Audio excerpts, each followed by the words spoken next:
সময়ৰ আহ্বান। ওলামাসকল যুগৰ আহ্বানৰ সৈতে সামঞ্জস্য ৰাখি চলিব লাগে। এই শ্লোগান বৰ্তমান আধুনিকতাত বিশ্বাসী সকলোৰে মুখত সহজলভ্য। আমাৰ মাজৰে বহুতো নেতৃস্থানীয় ব্যক্তিয়ে ইয়াকতো সজোৰে উত্থাপন কৰে। ডাঙৰ ডাঙৰ জলচা, মেহফিল, সভা আদিত যেতিয়া কোনো দিনী কথা আলোচনা হয়, তেতিয়াই এই বাক্যটো ব্যৱহাৰ কৰা হয়।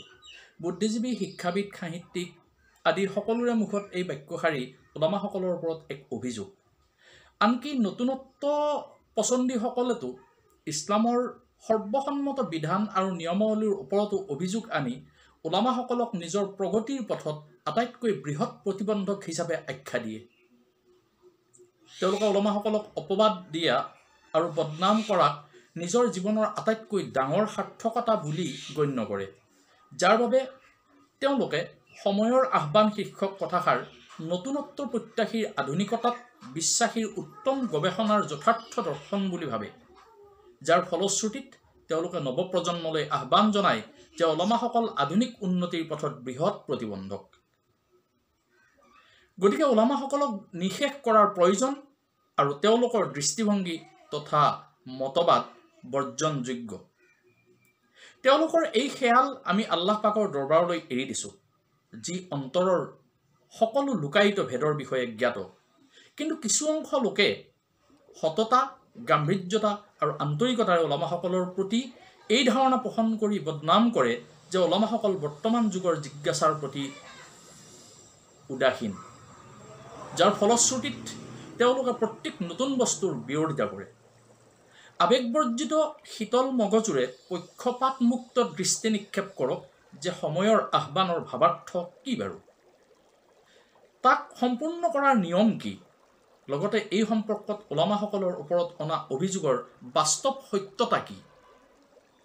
সৰ্বপ্ৰথম আমি নিৰ্দিষ্ট কৰিবলগীয়া কথাটো হ'ল সময়ৰ আহ্বান সম্পূৰ্ণ কৰাৰ অৰ্থ কি।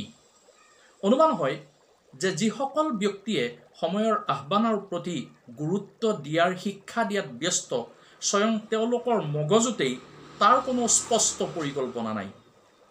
তেওঁলোকে সৰ্বদা এই অস্পষ্ট শ্লোগান দি আহিছে যে ওলামাসকল কিছুমানে ঘৃণাৰ সুৰত মোল্লা মৌলবী বুলিও কয়, সময়ৰ জিজ্ঞাসা আৰু আহ্বানৰ বিৰোধী। কিন্তু তেওঁলোকে কেতিয়াও এই কথাৰ স্পষ্ট ব্যাখ্যা দাঙি ধৰা নাই যে এনে কোনটো আহ্বান আছে যাৰ বিৰুদ্ধে ওলামাসকলে তেওঁলোকৰ কঁকাল বান্ধি ৰাখিছে।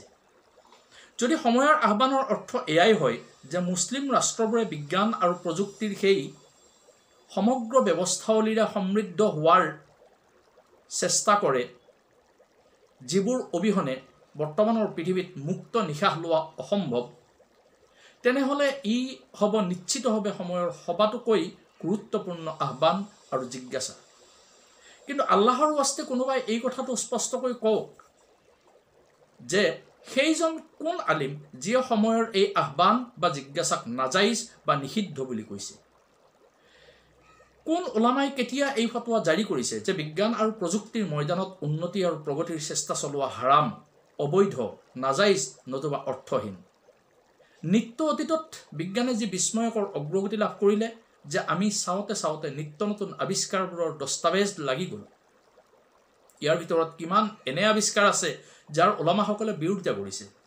বিদ্যুৎ, তাঁৰ, টেলিফোন, দূৰদৰ্শন, ৱায়াৰলেছ, ৰেডিঅ', টেপ, কম্পিউটাৰ, মটৰগাড়ী, উৰাজাহাজ, পানী জাহাজ, ৰবট, ৰেলগাড়ী, টেংক, আণৱিক অস্ত্ৰ, ৰকেট, মিছাইল, ৰাডাৰ আদি ভিন ভিন ধৰণৰ কল কাৰখানা, খেতি বাতিৰ বাবে সাৰ, ঔষধ, চিকিৎসাৰ বাবে এক্সৰে, চিটি স্কেন ইত্যাদি মেচিনকে আদি কৰি বিভিন্ন ধৰণৰ উপগ্ৰহ আদিৰ দৰে জ্ঞান বিজ্ঞান আৰু প্ৰযুক্তিৰ আৱিষ্কাৰবোৰৰ ভিতৰত এনে কোনো আৱিষ্কাৰ আছেনে যাৰ ওলামাসকলে বিৰোধিতা কৰিছে বা সেইবোৰৰ পথত কোনো প্ৰতিবন্ধকতাৰ সৃষ্টি কৰিছে। আমাৰ এই উন্নয়নশীল দেশখনৰ কথাই ধৰক যে স্বাধীনতাৰ পৰা আজি পৰ্যন্ত প্ৰায় 60 বছৰ হ'ল, কিমান যে আশ্চৰ্যজনক প্ৰযুক্তিৰে বিস্ময়কৰ সা সঁজুলি, অস্ত্ৰ আদি বনোৱা হ'ল, পানীৰ বাবে নদী তৈয়াৰ কৰা হ'ল, ওখ ওখ অট্টালিকা, প্ৰকাণ্ড নদীৰ ওপৰত দলং, বিভিন্ন ধৰণৰ শিক্ষা প্ৰশিক্ষাৰ কেন্দ্ৰ স্থাপন কৰা হ'ল। স্বাধীনতাৰ সময়ৰ ভাৰত আজি 50 বছৰ পিছত বিশ্বৰ সৈতে ফেৰ মাৰিব পৰা এক মহাশক্তিলৈ ৰূপান্তৰিত হ'ল। দেশত এনে কোনো মূৰ্খ থাকিব পাৰে যিয়ে এই উন্নতিবোৰৰ বাবে অশান্তি অনুভৱ কৰে? কোনো এজনো এনে আলিমৰ নাম ক'ব পাৰিবনে যিয়ে এনেধৰণৰ উন্নতিৰ পথ পৰিহাৰ কৰিবলৈ কৈছে? নিজৰ দেশত বৈজ্ঞানিকসকলক জন্ম নিদিবা, অভিযান্ত্ৰিক শিক্ষা বন্ধ কৰা, কাৰখানা নবনাবা, দলং নবনাবা, দেশৰ প্ৰতিৰক্ষাৰ বাবে চেষ্টা নকৰিবা, সেনাবাহিনীক নতুন নতুন সমৰ কৌশল আৰু অস্ত্ৰ আদিৰ প্ৰশিক্ষণ নিদিবা, এনেধৰণৰ কথা কেতিয়াবা কোনোবা ওলমাই ক'ৰবাত কৈছেনে? যদি এই কথা কোনো ওলামাই কেতিয়াও কোৱা নাই আৰু যদি স্পষ্ট যে এনেধৰণৰ কোনো কথা আলিমে কেতিয়াও নকয়, তেনেহ'লে ওলামাসকলৰ ওপৰত অনা এই অভিযোগ আৰু অপবাদক তেওঁলোকৰ ওপৰত কৰা হিংসা আৰু অত্যাচাৰক বাহিৰা বাৰু কি বুলি অভিহিত কৰিব পৰা যায়? আমি ওলামাসকলৰ মাজত এনে অগণন ওলামাও প্ৰত্যক্ষ কৰিছোঁ যিয়ে নিজৰ দেশ ভাৰতবৰ্ষক অভ্যস্ত ভাল পোৱাক বাহিৰেও বিশ্বৰ ভিতৰতে যাতে নেতৃত্ব ল'ব পৰা প্ৰথম পৰ্যায়ৰ এখন শীৰ্ষ উন্নত দেশ হিচাপে গঢ় লৈ উঠে, তাৰ প্ৰত্যাশা ওলামাসকলে সদায় কৰি আহিছে। লগতে তেওঁলোকে মুছলমানসকলক এই বুলিও পৰামৰ্শ আগবঢ়ায় যে বিজ্ঞান আৰু প্ৰযুক্তিবিদ্যা অৰ্জন কৰা আমাৰ বাবে এক অপৰিহাৰ্য কৰ্তব্যৰ অংশ। যদি আমি এই কৰ্তব্যত অৱহেলা কৰোঁ, তেনেহ'লে শেষ বিচাৰ কিয়ামতৰ দিনা আল্লাহ পাকৰ ওচৰত দোষী সাব্যস্ত হ'ব লাগিব। আনহাতে তেওঁলোকে সৰ্বদা ইয়াৰ বাবে দোৱাও কৰে, তাক কেৱল ভূৰসা মহল আৰু ওলামাসকলেহে জানে। উদাহৰণ হিচাপে হজৰত মোল্লা আব্দুল হক চাহাবৰ ভাষ্যকে ল'ব পাৰি। তেওঁ কৈছে, তোমালোকে ইউৰোপৰ পৰা কেৱল অসৎ কাৰ্য আৰু বেয়া আচৰণবোৰেই শিকিলা। তেওঁলোকেতো এটা মিনিটতেই এখন জাহাজ নিৰ্মাণ কৰে, অগণন বোমা আৰু ৰকেট বনাই ইহুদীসকলে প্ৰাণ ৰক্ষাৰ বাবে আৰব অৰ্থ জমা কৰিছে আৰু আমি নিজৰ ভিতৰতেই খোৱা কামোৰা কৰি আছোঁ। ঐক্যতাৰ উদ্দেশ্য সম্পূৰ্ণকৈ পাহৰি পেলাইছোঁ। ইয়াৰ ফল ধ্বংসক বাহিৰা আৰু কি হ'ব পাৰে বাৰু? মাহনামা আল হক, আকুৰা শতক, জুলাই 1967 চন, পৃষ্ঠা 17। হজৰত মোল্লা মুফতি ছুফি চাহাব ৰহমাতুল্লাহি আলাইহিয়ে লিখিছে, সাৰাংশ হ'ল আৱিষ্কাৰ আৰু প্ৰযুক্তি পুৰণা হওক বা নতুন, যিবোৰৰ মানুহৰ সৈতে প্ৰতিৰক্ষাৰ তথা জীৱন যাপনৰ সম্পৰ্ক থাকে, সেই সকলোবোৰ আল্লাহ পাকৰ উৎকৃষ্ট নিয়ামত বা অনুগ্ৰহ যি মানুহক দান কৰা হৈছে। জ্ঞানী মানুহৰ কাম হ'ল আল্লাহৰ উক্ত দানৰ পৰা ফায়দা হাচিল কৰা আৰু তেওঁৰ শুকুৰিয়া বা কৃতজ্ঞতা আদায় কৰা। আলাতে জাদিদা, পৃষ্ঠা নম্বৰ 15। সংক্ষিপ্ততাৰ বাবে কেৱল দুটা উদ্ধৃতিয়েই ইয়াত দাঙি ধৰা হ'ল, অন্যথা হেজাৰ হেজাৰ ওলামাসকলে নিজৰ লেখা, বক্তৃতা, দোৱা আদিত এনেধৰণৰ বিজ্ঞান প্ৰযুক্তিৰ উন্নতিৰ হকে নিজৰ মন্তব্য প্ৰকাশ কৰে আৰু জনসাধাৰণক উৎসাহিত কৰাৰ তথ্য অধ্যয়ন কৰিলে পোৱা যায়। কিন্তু তত্ৰাচ এচাম লোকে ওলামাসকলৰ বিৰুদ্ধে এই মিথ্যা অভিযোগ আৰু অপবাদ ৰটনা কৰি আহিছে যে তেওঁলোকে হেনো বিজ্ঞান প্ৰযুক্তিৰ বিৰোধিতা কৰে, সময়ৰ আহ্বান আৰু জিজ্ঞাসাক গুৰুত্ব নিদিয়ে তথা আধুনিকতাৰ তেওঁলোক হেনো পথৰুদ্ধকাৰী দুশ্মন। প্ৰকৃত সত্যটো হ'ল মিছাক সজোৰে প্ৰতিষ্ঠা কৰাৰ আটাইতকৈ উত্তম পন্থাটো হ'ল তাৰ বহুল প্ৰচাৰ। তেতিয়া বিশ্বই তাক সত্য বুলি ধাৰণা কৰে। আমাৰ নতুনত্ব পছন্দীসকলে এই পন্থা সঁচাকৈয়ে কাৰ্যকৰী কৰিছে। আনকি বৰ্তমানৰ বহুতো বিদ্বান আৰু শিক্ষিত লোকেও এই ক্ষেত্ৰত কোনো ধৰণৰ গভীৰ বিশ্লেষণ আৰু নিৰপেক্ষ চিন্তাৰ অৱকাশ নকৰি তাকেই বিশ্বাস কৰি মন্তব্য আগবঢ়োৱা দেখা যায়। নতুনত্ব পছন্দীসকলে স্বপ্নবসনা গাভৰিৰ উদ্দাম নৃত্য সংগীত, অশ্লীল উৰংগ গান বাদ্য, নগ্ন বেপৰদেগী, লাম্পত্য, নাৰী পুৰুষৰ মুক্ত বেহা, স্বামীহীন গৰ্ভধাৰণ আদিক যদি সময়ৰ আহ্বান আৰু জিজ্ঞাসা আৰু বিকাশৰ আহিলা বুলি ভাবে, তেনেহ'লে নিশ্চয় ওলামাসকলে তাৰ তীব্ৰ বিৰোধিতা সৰ্বদা কৰে আৰু মুক্তভাৱে কৰে। ইয়াৰ বিৰোধিতা পূৰ্বেও কৰিছিল, এতিয়াও কৰে আৰু ভৱিষ্যতেও ওলামাসকলে তাৰ বিৰোধিতা কৰি যাব। কিন্তু তেওঁলোকে সুস্থ মগজুৰে এই কথাটো স্পষ্ট কৰক যে এইবোৰ বস্তুক কোন যুক্তিত সময়ৰ আহ্বান আৰু উন্নতিৰ বা বিকাশৰ আহিলা হিচাপে আখ্যা দিব পৰা যায় বাৰু। যিসকল ব্যক্তিয়ে এইবোৰ বস্তুক সময়ৰ আহ্বান বা জিজ্ঞাসা বুলি ভাবে তেওঁলোকলৈ প্ৰত্যাহ্বান জনাইছোঁ যে তেওঁলোকে এইবোৰ বস্তুৰ সৈতে প্ৰযুক্তি বা বিজ্ঞান বিকাশৰ কোনো সম্পৰ্ক গ্ৰহণযোগ্য যুক্তি সহকাৰে উত্থাপন কৰক। অশ্লীলতা নগ্নতা নহ'লে কোন বস্তুৰ উন্নতি সাধন আৰু বিকাশ নহয়। নাৰী পুৰুষৰ মুক্ত যৌন বেহাই বিজ্ঞান আৰু প্ৰযুক্তিত কি সহায় কৰে? দৰাচলতে বিশ্বৰ বৰ্তমানৰ অৱস্থাৰ প্ৰতি লক্ষ্য কৰিলে আমাৰ বিশ্বাস হয় যে আজি সময়ৰ আটাইতকৈ অধিক আৰু বৃহৎ আহ্বান বা জিজ্ঞাসা কি হ'ব পাৰে যে বিশ্বজনীন ইছলামে এই সকলোবোৰ বস্তুৰ নিৰ্ভীকতাৰ সৈতে তীব্ৰ প্ৰতিবাদ আৰু বিৰোধিতা কৰিছে। আৰু একবিংশ শতাব্দীৰ ইয়াৰ বিশ্বজুৰি ব্যাপক সমৰ্থনে যি পূৰ্বতে কেতিয়াও হোৱা নাছিল সেই পাশ্চাত্যৰ অশ্লীল সংস্কৃতি অনুসৰণকাৰীসকলক হাহাকাৰ কৰি সময় থাকোঁতেই অনুতপ্ত হ'বলৈ আহ্বান জনাইছে। আজি বিশ্বৰ কোনো গুণীজ্ঞানী পঢ়া লিখা কৰা ব্যক্তিয়ে এই আহ্বান নুশুনাকৈ থকা নাই। পাশ্চাত্যই এতিয়া উক্ত ধ্বংসকাৰী সংস্কৃতিক তিৰস্কাৰ কৰাৰ ব্যৱস্থা উদ্যাপনত মগ্ন হৈছে। এনে ক্ষেত্ৰত নিজেই সিদ্ধান্ত লওক যে সময়ৰ বৰ্তমানৰ জিজ্ঞাসা বাৰু কি? পাশ্চাত্যৰ অশ্লীল অবৰ্ণনীয় সংস্কৃতিৰ হৈ অভিশাপক সময়ৰ আহ্বান বা যুগৰ জিজ্ঞাসা আৰু বিকাশৰ উপাদান বুলি আখ্যা দিব বিচৰাসকলেই হ'ল স্বয়ম্ভু নতুনত্ব পছন্দী। কিন্তু চমৎকাৰ কথাটো হ'ল গৱেষণা আৰু কাৰ্যকাৰিতাৰ ময়দানত সিহঁতে কেৱল পাশ্চাত্যৰ ধ্বংসশীল দৃষ্টিভংগীবোৰৰেই প্ৰচাৰ কৰে যিবোৰে পাশ্চাত্যক কেৱল দাহহে কৰিছে। পাশ্চাত্যই আজি সেই অভিশপ্ত সংস্কৃতিৰ বিকল্পৰ কেনেধৰণৰ দ্ৰুত তালাচী আৰম্ভ কৰিছে সেয়া ভুৰসাচামে উপলব্ধি কৰে। এই সমগ্ৰ বিষয়ৰ ওপৰত পাশ্চাত্যই দৰ্শন আৰু বিজ্ঞানৰ জৰিয়তে গৱেষণা কৰি নিত্য নতুন তথ্য আৱিষ্কাৰ কৰিছে। উদাহৰণস্বৰূপে জন্ম নিয়ন্ত্ৰণৰ কথাই ক'ব পাৰি।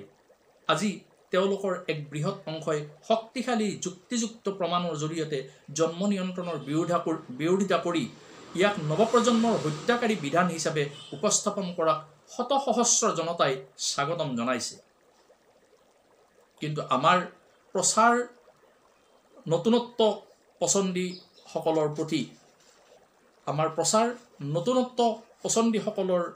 প্ৰতি পুতৌ জন্মে যে সেই অভিশপ্ত দৃষ্টিভংগী আৰু মতবাদক সামচ মাৰি ধৰি থাকোঁতে পাশ্চাত্যই তাক তিৰস্কাৰ কৰি 200 বছৰ আগলৈ গুচি গ'ল।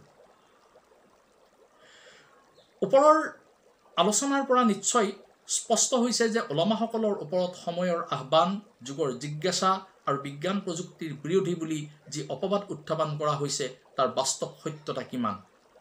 এইখিনিতে প্ৰশ্ন হয় যে স্বয়ম্ভু নতুনত্ব পছন্দী এইচাম ব্যক্তিয়ে বাৰু এনে এক যুক্তিহীন কথাক সজোৰে প্ৰচাৰ কৰাৰ কাৰণ কি? ইয়াৰ প্ৰকৃত কাৰণটো তেওঁলোকেই জানিব। কিন্তু আমাৰ অনুভূতি হ'ল ইয়াৰ নেপথ্যত যদি কোনো হেতু নাই তেনেহ'লে তেওঁলোকৰ মৌলিক ভুলটো হ'ল তেওঁলোকে ইছলামক খ্ৰীষ্টানিজম আৰু ঐস্লামিক সাংস্কৃতিক পাশ্চাত্যৰ সংস্কৃতিৰ ওপৰত ভৰ দি কল্পনা কৰে। তেওঁলোকে দেখিছে যে ইউৰোপৰ দ্বিতীয় পৃথিৱীৰ কালছোৱাত তাত বিজ্ঞান আৰু প্ৰযুক্তিৰ বিকাশৰ পথত সবাতোকৈ বৃহৎ প্ৰতিবন্ধক হিচাপে থিয় দিছিল খ্ৰীষ্টানিজম আৰু খ্ৰীষ্টান ধৰ্মগুৰুসকল। যেতিয়ালৈ পাশ্চাত্যত খ্ৰীষ্টানিজম আৰু খ্ৰীষ্টান ধৰ্মগুৰুসকলৰ প্ৰভাৱ আছিল তেতিয়ালৈ সমগ্ৰ পাশ্চাত্য মুখ্যতাৰ অন্ধকাৰত নিমজ্জিত আছিল। তেওঁলোকে সেই কালছোৱাত জনসাধাৰণক জাগ্ৰত কৰা সকলো ধৰণৰ আন্দোলন আৰু প্ৰচেষ্টাক বলপূৰ্বক পিষ্ট কৰিছিল। জেৰোমৰ দৰে ব্যক্তিক কাষ্টিনছৰ চহৰত জীৱন্তে জ্বলাই দিয়া হ'ল। গেলিলিওৰ দৰে বৈজ্ঞানিকেও কেৱল বিজ্ঞানৰ ময়দানত এক নতুন দিশ উন্মোচন কৰিবলৈ বিচৰাৰ কাৰণে অজস্ৰ বিপদৰ মুখামুখি আৰু শাস্তি খাবলগীয়া হৈছিল। কিন্তু ক্ৰমশ চাৰিওফালে মানুহ জাগ্ৰত হ'ল। সেই খ্ৰীষ্টানী কঠোৰতাই তেওঁলোকৰ গতিপথ স্তব্ধ কৰি ৰাখিব নোৱাৰিলে।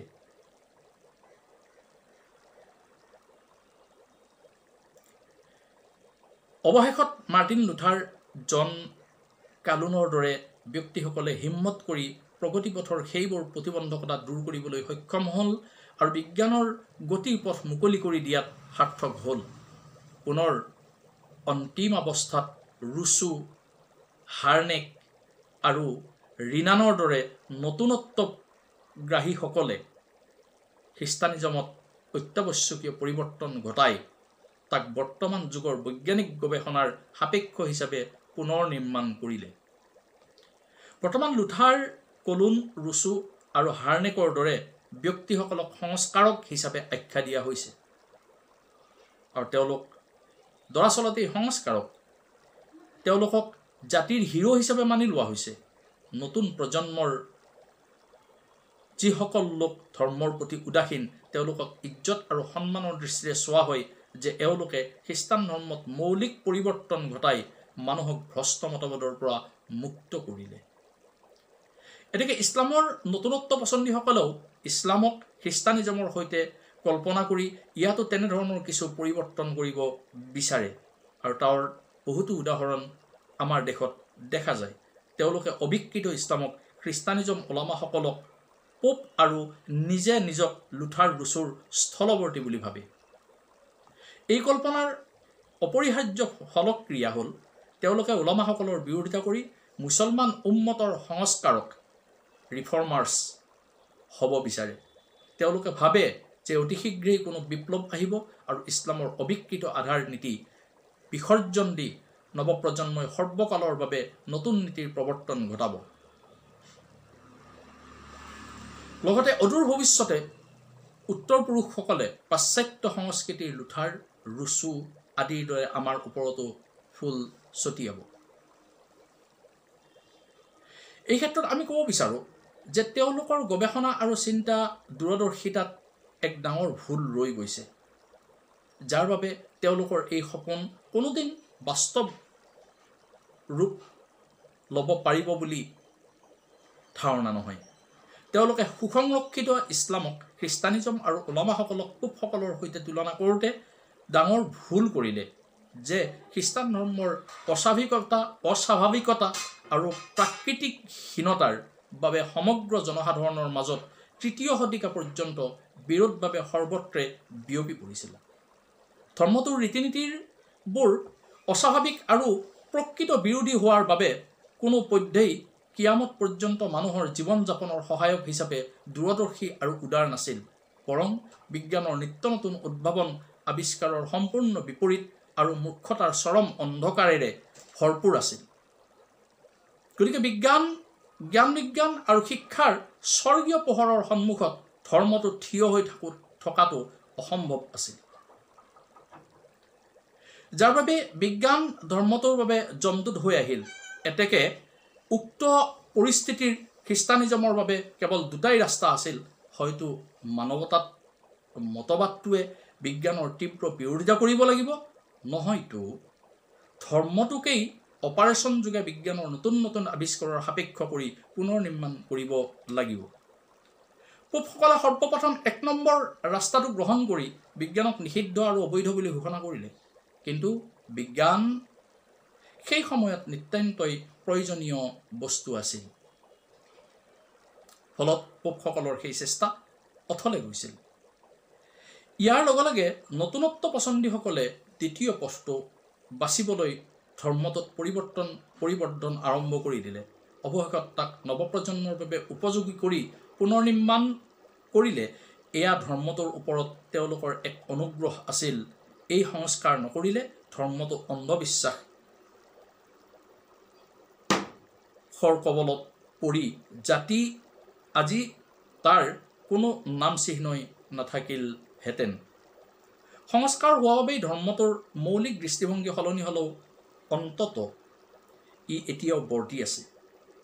নতুনত্ব পছন্দীসকলৰ খ্ৰীষ্টানিজমৰ ওপৰত থকা অনুগ্ৰহটো হ'ল তেওঁলোকে এই সংস্কাৰকসকলক নিজৰ ধৰ্মৰ হিৰো বনালে, যাৰ বাবে অধিকতৰ লোকে তেওঁলোকক ইজ্জত আৰু সন্মানৰ দৃষ্টিৰে চায়।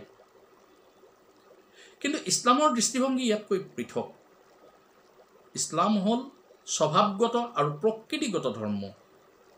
ই কিয়ামত পৰ্যন্ত অবিকৃত হৈ জীৱিত থাকিবৰ বাবেই আহিছে। ইয়াৰ ভিতৰত আদিম ধৰ্মবোৰৰ পুংখানুপুংখ বিশ্লেষণ আৰু গভীৰ অধ্যয়নৰ অভিজ্ঞতাৰে সকলো